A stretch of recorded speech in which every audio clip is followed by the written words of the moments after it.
اور موسیٰ کے حال میں بھی نشانی ہے۔ جب ہم نے ان کو فرعون کی طرف کھلا ہوا معجزہ دے کر بھیجا تو اس نے اپنی قوت کے گھمنڈ پر منہ موڑ لیا اور کہنے لگا یہ تو جادوگر ہے یا دیوانہ۔ تو ہم نے اس کو اور اس کے لشکروں کو پکڑ لیا اور ان کو سمندر میں پھینک دیا، اور وہ کام ہی قابل ملامت کرتا تھا۔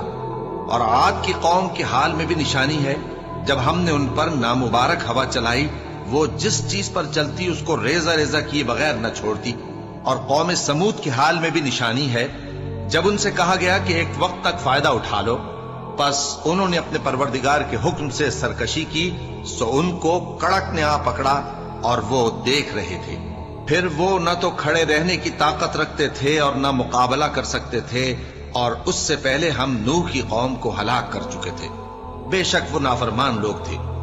اور آسمان کو ہم ہی نے اپنی قدرت سے بنایا، اور ہم کو ہر طرح کی قدرت ہے۔ اور زمین کو ہم ہی نے بچھایا، تو دیکھو ہم کیا خوب بچھانے والے ہیں۔ اور ہر چیز کے ہم نے دو دو جوڑے بنائے تاکہ تم نصیحت حاصل کرو۔ تو تم لوگ اللہ کی طرف دوڑ چلو، میں اس کی طرف سے تم کو صاف صاف خبردار کرنے والا ہوں۔ اور اللہ کے ساتھ کسی اور کو معبود نہ بناؤ، میں اس کی طرف سے تم کو صاف صاف خبردار کرنے والا ہوں۔